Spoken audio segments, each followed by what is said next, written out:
Oi, gente, tudo bom com vocês? Sou a professora Luana e hoje vamos dar continuidade, ao nosso assunto anterior.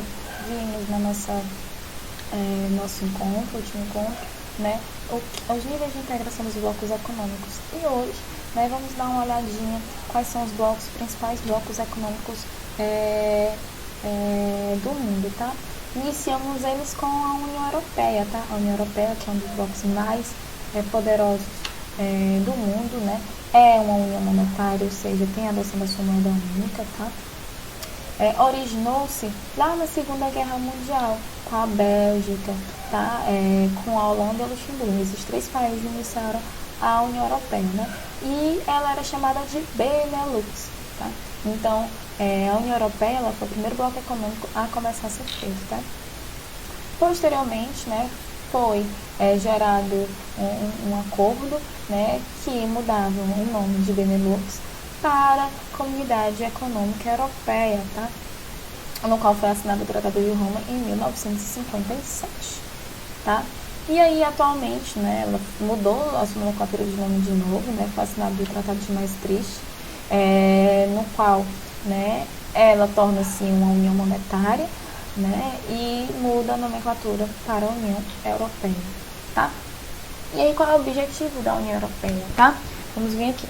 Promover uma unidade política na Europa, melhorar as condições de vida e trabalho dos cidadãos, melhorar as condições de livre comércio entre os países membros, promover um desenvolvimento regional, diminuindo as desigualdades sociais e econômicas entre as regiões, tá? Fomentar uma cooperação de desenvolvimento científico, econômico, tecnológico e humanitário entre os países membros e a adoção de uma moeda única em 1999, o euro. Ou seja, além de fazer acordos econômicos, a União Europeia ela tem um desejo de equilibrar as economias dos países membros, tá?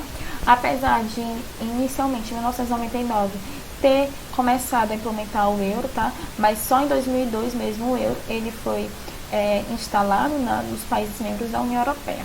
Hoje fazem parte 27 países, tá certo? Começou com 3 e hoje fazem parte 27 países.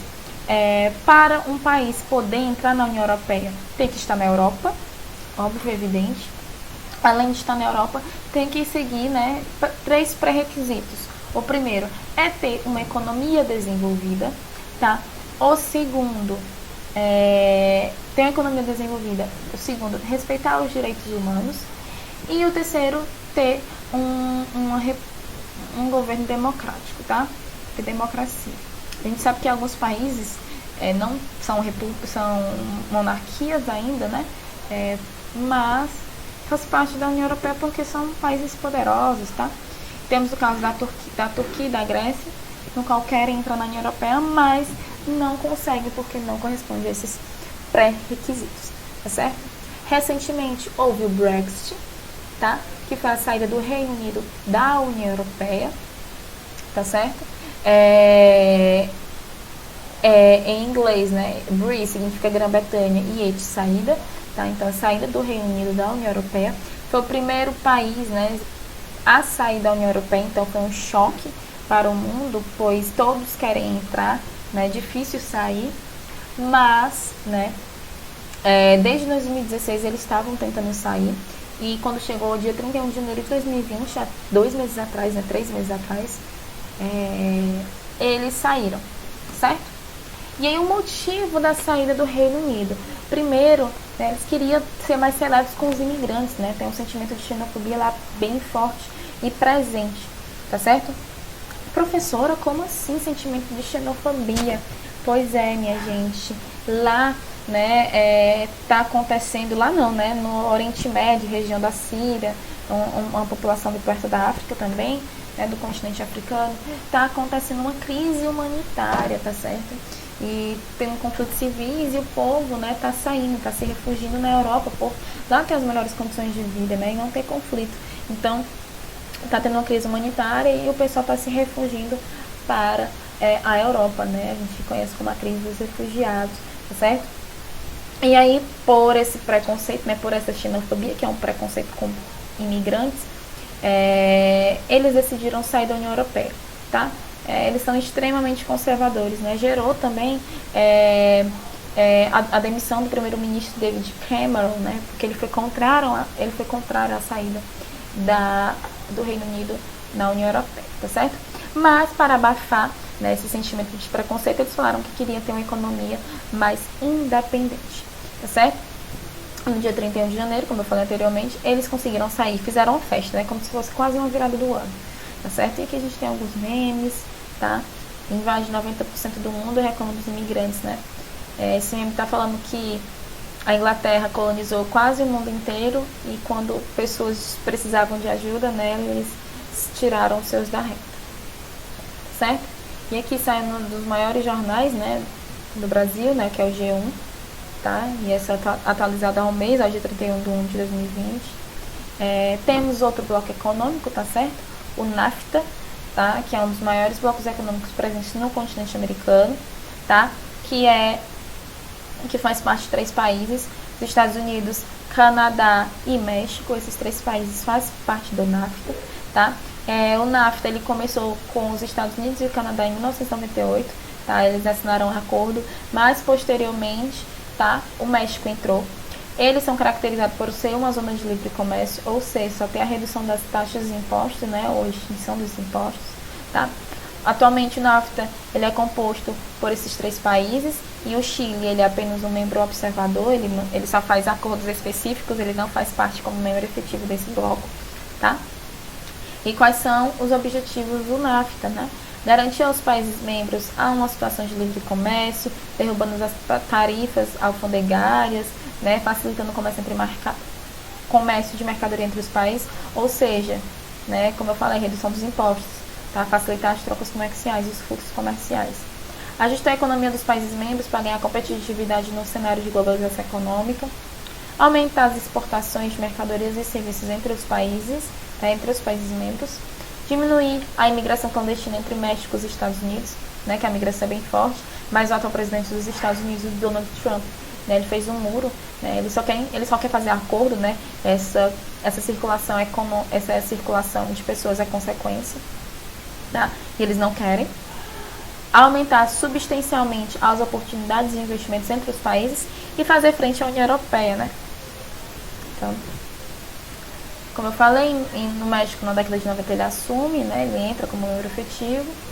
E o NAFTA ele só entra em vigor em 1994, tá? Donald Trump, ele conseguiu mudar, né, ele está nessa fase de mudança com o nome do NAFTA, tá? E aí ele colocou outra sigla, que é USMCA, né, que é Estados Unidos, México e Canadá. Temos um outro, né, bloco econômico, para a gente finalizar, que é o Mercosul, tá? Que é um dos maiores blocos da América do Sul, é o maior bloco da América do Sul e Latina, no qual fazem parte 5 países, hoje, né? Brasil, Paraguai, Uruguai, Argentina e Venezuela, tá certo? É classificado, né, como uma união aduaneira, ou seja, tem uma tarifa externa comum, né? Tem uma redução dos impostos para facilitar as trocas comerciais, né? Em 1991, teve o Tratado de Assunção, no qual o Brasil, Paraguai, Uruguai e Argentina assinaram um acordo. Eles são os membros fundadores, tá? Eles assinaram o acordo de Tratado de Assunção, que tornaria o Mercosul uma zona de livre comércio, né, a primeiro momento, mas posteriormente, tá, em 95, ele torna-se uma união aduaneira com o Tratado de Montevideo, né, que foi assinado em Uruguai, tá certo? E aí, gente, em 2012, né, que foi o ano para o Mercosul, temos aí como presidente a Dilma Rousseff no Brasil, né? A Cristina Kirchner na Argentina, Mujica no Uruguai. E aí, 2012, a Venezuela entra como membro permanente, tá? Entra como membro permanente. China, Chile, Bolívia, Equador, Colômbia e Peru são membros observadores, tá? Só fazem acordos econômicos específicos, tá? E qual é o objetivo do Mercosul? Promover e articular as políticas públicas regionais, né? Desenvolver esses países, fazer acordos comerciais e discutir questões econômicas. E aí, gente, como eu falei, 2012 foi o ano, né, no qual teve o afastamento do Paraguai. E por que o Paraguai foi afastado? O presidente do Paraguai era o Fernando Luco, né, e ele foi aconteceu um golpe de Estado no qual Fernando Lugo, ele foi impeachmentado, tá, pela direita conservadora, né, e retiraram ele do poder. E aí o Mercosul, dando resposta a esse golpe de Estado, afastou o Paraguai, tá, até em julho de 2013. E aí nesse momento a Venezuela entra, né, a Venezuela, que é uma das grandes exportadoras de petróleo, então é uma coisa a ser observada, ela entra no Mercosul, tá certo?